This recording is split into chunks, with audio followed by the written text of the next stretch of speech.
Start. Irrigation and power form the basis of the agricultural and industrial development of our country. After the droughts of the previous 2 years, no one in India needs any reminder about the vital importance of irrigation. There is also no doubt that electricity will always be a basic element in any formula for progress. The drought has also proved that electricity is an input for agriculture. I am glad to be here because, as engineers, scientists, and technologists, you represent the future. As citizens and administrators, we look to you to uncover our natural resources and suggest how best these might be exploited in the national interest.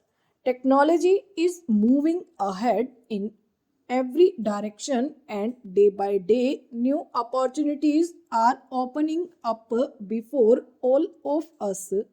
What we need is the availability of large quantities of power at very low prices, which would influence changes in technology and stimulate the development of a new technology.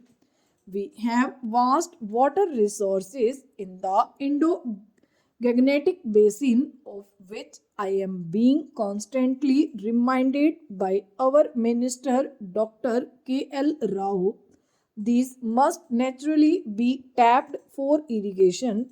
When one merely thinks of all that our institutions or a board such as yours can do, the prospects are truly exciting and open up new vistas in many areas of national life.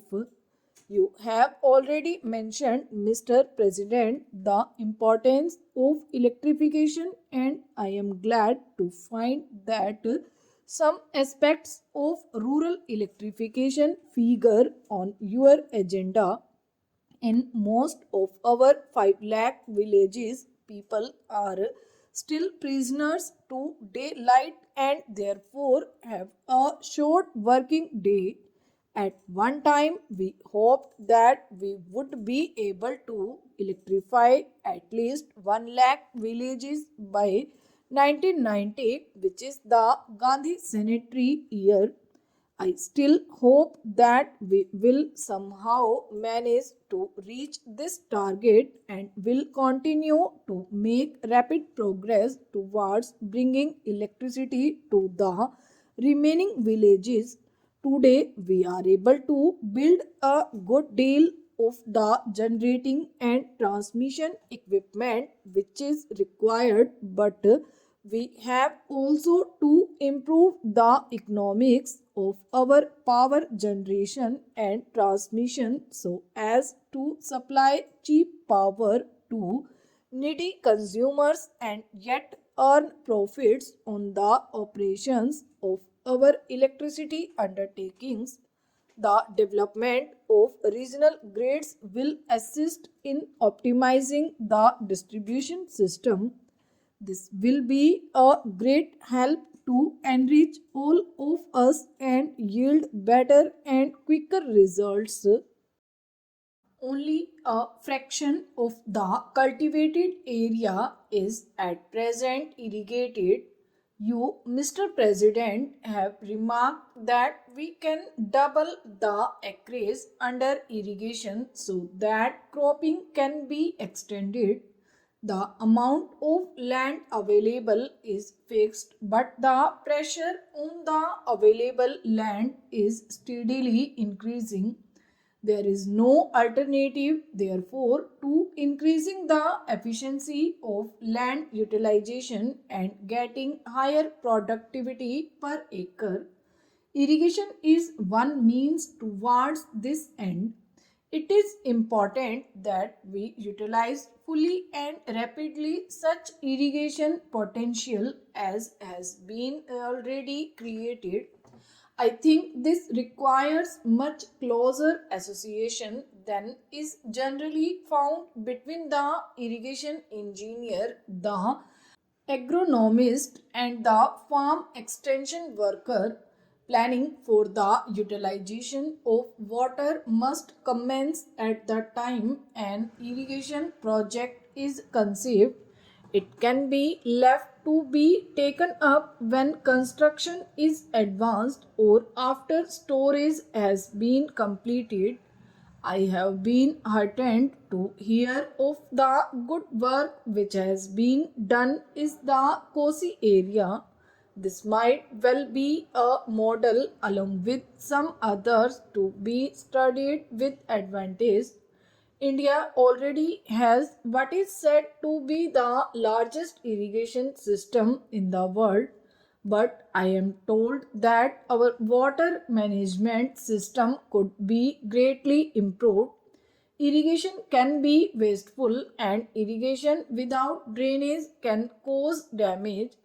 Water management and soil conservation constitute sciences in themselves, and I am happy that you are holding a symposium on the problem of water management.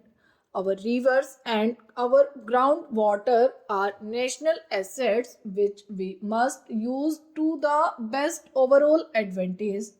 I am deeply concerned that there was sometimes been a controversy over what are termed interstate river waters. I am sure that technical solutions can be found to safeguard the legitimate interests of every region or state, and that these matters are best considered in a rational and scientific manner rather than on the basis of emotion. There is one other aspect, perhaps not directly related to your conference, on which I should like to touch. The development of irrigation, especially in arid tracts, is often a starting point of an economic and social revolution. It demands more tractive power and creates new demands for roads, markets, and processing and storage facilities.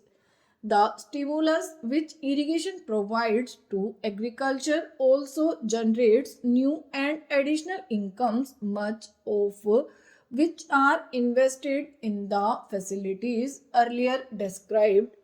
A part of it also goes into village improvement schemes, the renovation and modernization of individual homes, the paving of streets, the digging of wells, and so on. I believe this kind of development offers an unrivaled opportunity to promote a new village movement.